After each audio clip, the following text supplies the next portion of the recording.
Salam Ərvəntınızə dəyərli tələbələr. Bugün sizlərlə birlikdə deməli yeni bir mövzu üzrə qarşınızdayım. Bugünkü mövzumuz maqnit sahəsi olacaq.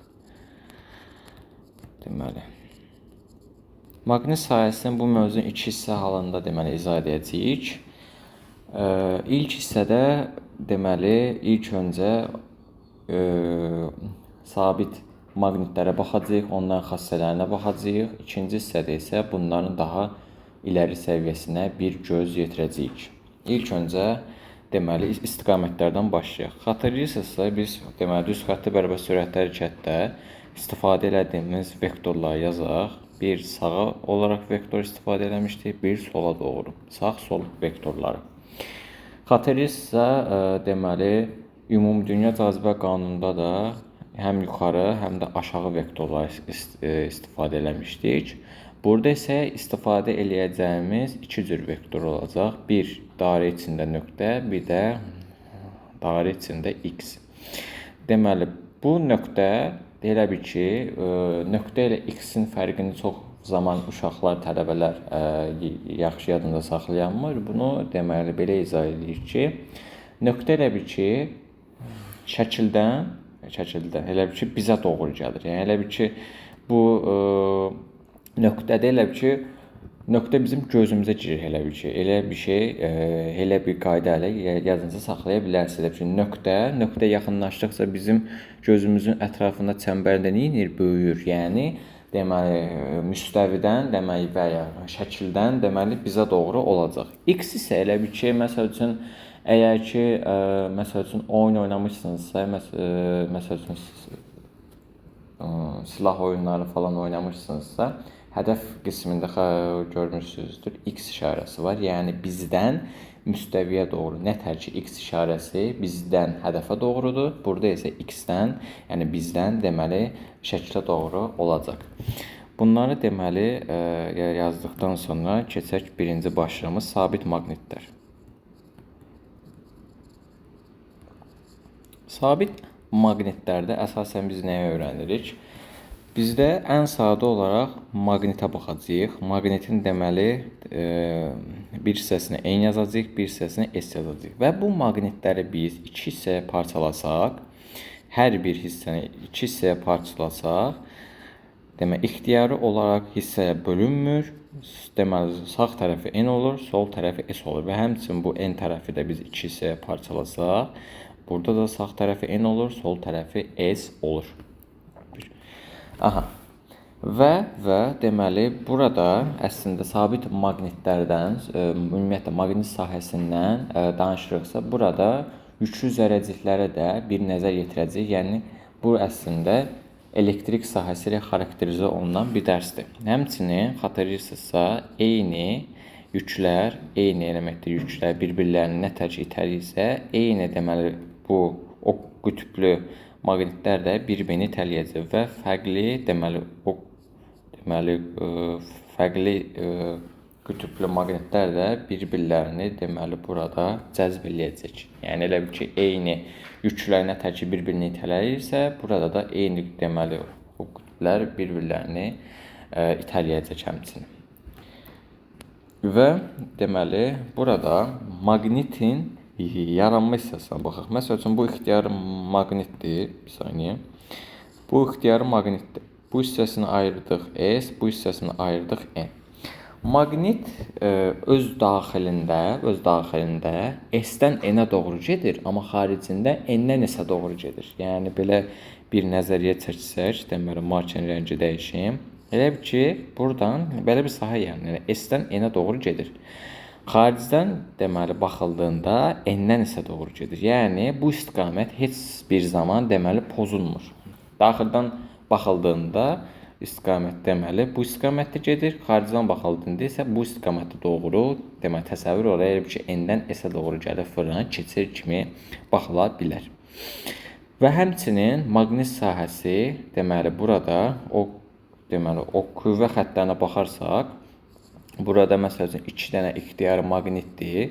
Bunları mən iki hissəsinə ayırdım. Bura NS yazdım, burada NS yazdım. 2 dənə müxtəlif deməli deməli o qütblü maqnit bir-birlərini cəzb edəcək və istiqamətləri deməli o qüvvə xəttləri bu istiqamətdə olacaq.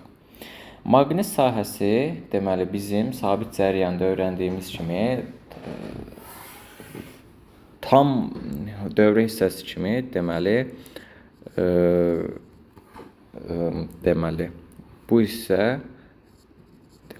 maqnit sahəsi də həmçinin sabit cərəyan qanunlarında öyrəndiyimiz kimi bağlı bir sahədir. Və həmçinin buna da görürsünüz ki, burada bir elə bir ki, fırtına yaranırmışcasına bir şey olduğu üçün həmçinin bu dünyada da xarakterizə olunur. Dünyanın öz ətrafında da belə maqnit sahəsi ətraf olaraq saxlanılır və burada həmçinin deyirik burulğanlı sahədir həmçinin. Həm deməli bağlı sahədir, həmçinin burulğanlı sahədir. İndi isə burada öyrənəcəyimiz önümüzdəki hissələrdə öyrənəcəyimiz B kəmiyyətindən danışaq. B maqnit maqnit qüvvə xəttlərinin induksiyasıdır və vektorial kəmiyyətdir. Və bu hissədən buna bir göz yetirək. Buraya yazacağıq maqnit nüfuzluğu. Maqnit nüfuzluğu özlüyündə çox belə maraqlı bir mövzudur. Bunun daha geniş bir versiyasının, yəni ali maqnitlər video izahını yaxın zamanda çəkmə həmçinin fikrim var. Bunu müxtəlif mühitlər üçün də demişdim, bu mühit üçün də deyirəm. Burada da maqnit nüfuzunu daha yaxşı öyrənmək istəyənlər ali maqnit videosunu gözləməyinizi tövsiyə edirəm. Məsəl üçün bir induksiya sahəsi çəkək. Bura deməli bir B0 yazıram. B0 olsun xarici sahə kimi adlandıraq və bura maqnit nüfuzluğu daxil edirəm. Bu hissədəki isə deyirəm daxildəki nüfuzluq. Daxildəki və ya daxildəki induksiya. Və bu hissə üçün mən mü bərabərdir. Əgər ki, sahə içərisindəki müəyyən qədər artmış bir induksiya varsa, sahəyə yerləşdirilən induksiyaya qədər azalıbsa, o zaman nüfuzluğu mü bərabərdir. B bölünsün B0 kimi işarə edəcəyik və bu müyə də deyəcəyik maqnit nüfuzluğu. Və maqnit nüfuzluğunun vahidi yoxdur. Buradan da yazaq.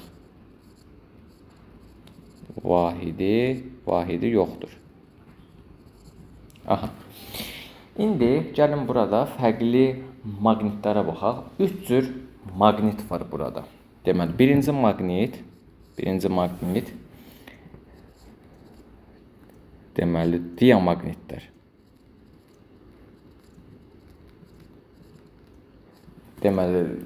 Diamaqnitlər elə maqnitlərdir ki, xarici sahənin induksiyası daxildəki sahənin induksiyasından böyükdür. O zaman biz bu hissə üçün yazacağıq ki, deməli B kiçikdir B0-dan, yəni xaricdəki induksiyadan kiçikdir.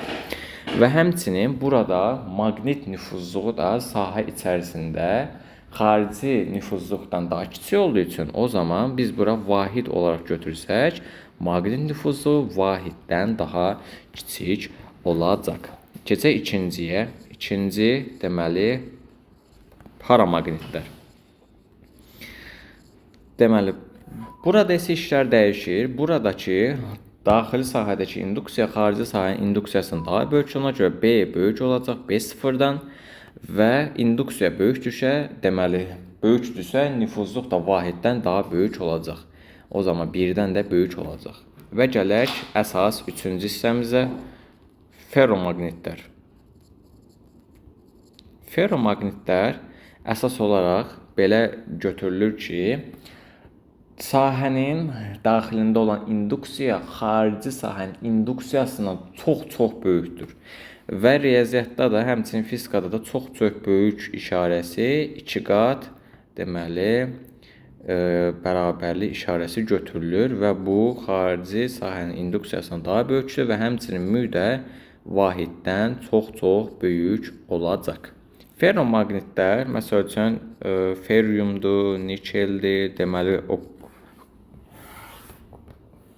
ferrum, nikel, kobalt kimi deməli metallar aiddir. Gəlin burada deməli bir qeyd yazaq. Bunları yazdıqdan sonra. Bura bir ulduz yazıram. Burada deyilir ki, ferromaqnitlər deməli ferromaqnitlərdə əslində deməli belə bir şeyə rast gəlinir ki, ferromaqnitlər çox yüksək temperaturda deməli qızdırıldıqda öz xassələrini itirirlər. Və bu xassəyə, daha doğrusu bu xassələrin itirdiyi temperaturda, yəni o temperatur limiti keçən temperaturdur. Və deməli burada elə bir temperatur var ki, maqnitlərin öz xassəsini saxladığı temperatur ilə maqnitlərin öz xassəsini itirdiyi deməli temperaturun limitində olan temperaturdur. Buna deyirlər deməli Curie temperaturu. Curie temperaturu. Curie temperaturu. Və deməli Curie temperaturu burada elə bir deməli nəzərə halına gəlir ki, həmçinin bu Curie temperaturundan böyük olan temperatur ferromaqnitlərin xassələrini itirdiyi deməli temperaturdur. İndi gəlin nümunələrə baxaq. Nümunə 1 məsəl üçün. Nümunə 1-də məsəl üçün deyirik ki, bura S olsun, burada N olsun. Sn burada bir dənə deməli yol göstərən olsun, yəni o kompas olsun. Burada deyilir ki, coğrafi deməli o coğrafi deməli qütblərlə maqnit deməli o qütbləri bir-birinə tərsdir. Buna deməli bu kompas halı üçün baxanda maqnit belə göstərir. Yəni maqnitin N hissəsi S hissəsinə deməli cəzb olunduğu üçün, yəni iki fərqli yüklü zərrəcik nətər ki bir-birini cəzb eləmirsə, daha sonra bir-birini cəzb eləyirsə, iki müxtəlif deməli qütbə sahib deməli maqnitlər də bir-birini cəzb edəcək. Yəni bu üst tərəfdəki, yəni cənub tərəfdəki maqnit şimal tərəfdəki maqniti özünə cəzb eləyəcək. Və burada da bunlar arasında belə bir qanuна uyğunluq yaranır. Keçək nümunə 2-yə. Markeri dəyişim. Keçək nümunə 2.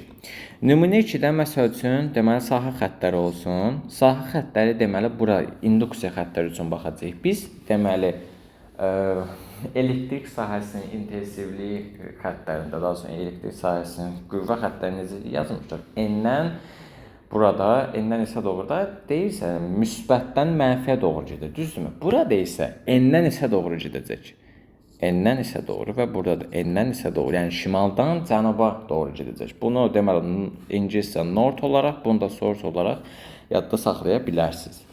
Və həmçinin bu maqnitlər üçün də dedik ki, N tərəf maqnit olacaq, deməli maqniti çəkək, daha sonra o kompası çəkək. N tərəf olacaq özünə S, S tərəf özünə olacaq, N tərəfi özündə saxlayacaq. Bu da belə. Yəni bir-birlərinin deməli o qütblərlə bir-birlərindən fərqli olacaq. Keçək ikinci başlığa, cəryanı naqilin yaratdığı maqnit sahəsi. Aha. Bu hissədə deməli bu hissəni cəryanla indi əlaqələyək. Burada elektrik sahəsi ilə əgər ki müqayisə etsək, elektrik sahəsinin sükunətdə olan müəyyən bir mənbəyi var. Xatırlayırsınızsa, bunu mövzuzəndə üstündə deməli toxunmadıq. Burada anlatmaq yeri var.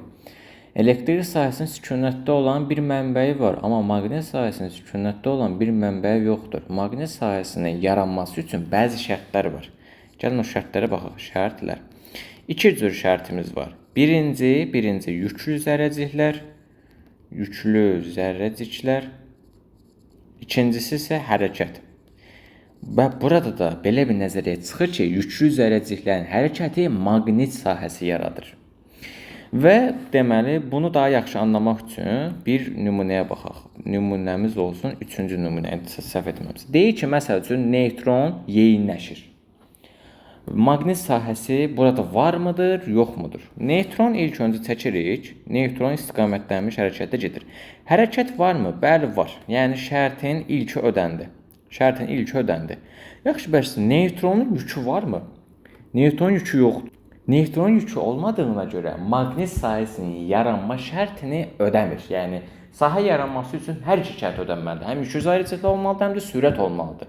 Sürət var, amma yük yoxdur. Yük olmadığına görə o zaman burada deyirik ki, burada sahə yaranmaz. Və ya məsəl üçün deyir ki, deməli elektron tormozlanır. Tormozlanma nədir? Müəyyən bir hərəkətdən sürəti azaldır. Sürət varmı? Zato var. Və deməli biz burada yüklü zərərcimiz varmı? Var. Elektron. Burada sahə yaranır. Bu hissə üçün də ağlınızda yadda saxlaya bilərsiniz. İndi gəlin bu nümunə üçün başqa bir nümunəyə baxaq. Deməli nümunə olsun 5. Nümunə 5-də məsəl üçün 1 belə olsun, 1 belə olsun. Deyir ki, deməli I1 ilə I2 arasındakı deməli əvəzedici vektorları tapın. İlk öncəliklə belə yadda saxlayın ki, ilk öncəliklə bunu deyək, nöqtə şəkildən bizə doğru idi. X isə bizdən şəkilə doğru idi. Bunu yadda saxlayın və burada da eyni şey gedir. Bir-birləri ilə tərs olan, yəni bir-birləri ilə əks olan, deməli bu hissədəki cəryanlar bir-birlərini itələyəcəklər. Yəni buradakı maqnit xassəsi burada uyğun deyil. Eyni, məsəl üçün burada nöqtə, həmçinin burasında da nöqtə olsaydı bir-birlərini cəzb eləyərdilər. Burada isə fərqli bir nəzəriyyəyə aiddir. Gəlin, deməli fərqli bir hala baxaq.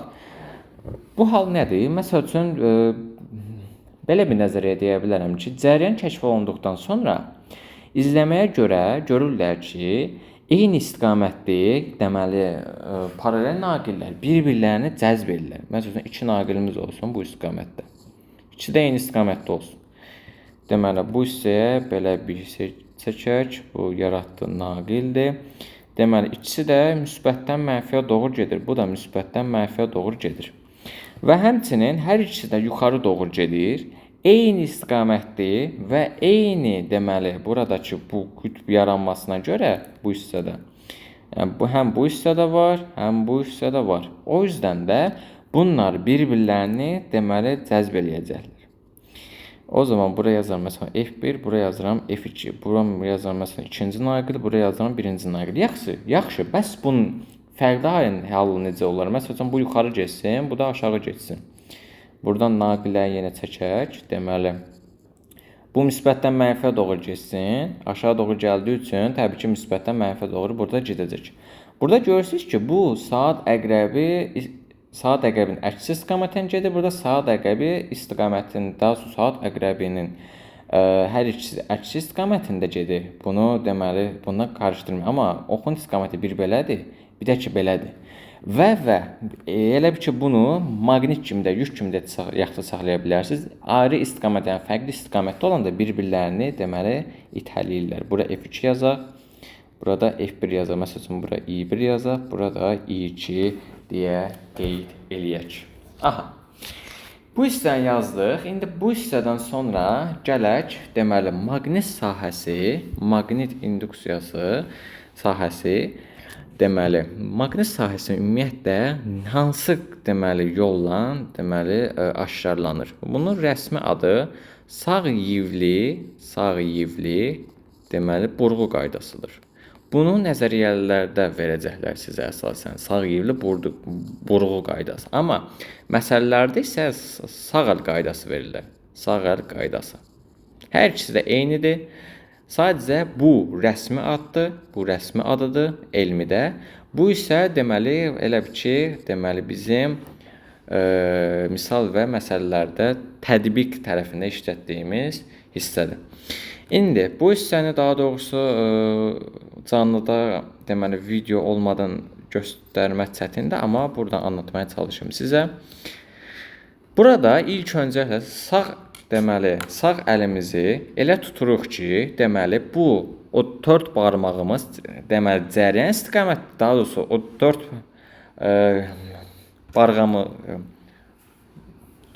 4 barmağımız bu hissəni fırlansın belə. Əlimiz yəni bu istiqamətdə olsun və o baş barmağımız isə cəryan istiqamətdə olsun. O zaman biz bu hal üçün necə baxa bilərik? Məsəl üçün belə bir, deməli bizə bir naqil veribdir. Deyir ki, bunun sağ yivli burğu qaydası ilə sahələrini tapın. Sahələrini tapın deyək ki, yəni ətrafında hansı sahələr var. Eyni qayda. İlk öncəliklə deməli bu 4 barmağımızı deməli elə bil ki, bu istiqamətdə gedirik. Bu istiqamətdə fırlanancasına əlimizi belə tutacağıq. Elə bil ki, silindri bükmə kimi və ya deməli butulqanı nətər ki ağzını açırıqsa o istiqamətdə əlimizi çöndəririk və o baş barmağımız isə naqil istiqamətində gedəcək. Deməli, buradan fırlanan zaman görürsünüz ki, bu hissə nədir? Bu hissədən gəlir yuxarı doğru, yəni şəkildən bizə doğrudur. Şəkildən bizə doğru olan nə idi bu hissə? Bu hissə olacaq nöqtə. Amma bu hissədən görürük ki, bu hissə yan tərəfi içəri doğru girir. Yəni bizdən şəklə doğru gedir. Bizdən şəklə olan tərəf isə x olacaq. Yəni bu hissə nöqtə oldu, bu hissə də x oldu. Çox zaman bunu əzbərləyirlər, amma deməli bu qaydayı yadda saxlasanız əzbərçilik olmaz. Burada istiqamət əsas götürülür. Bunun haqqında ətraflı deməli bir video daha deməli çəkmək istəyirəm.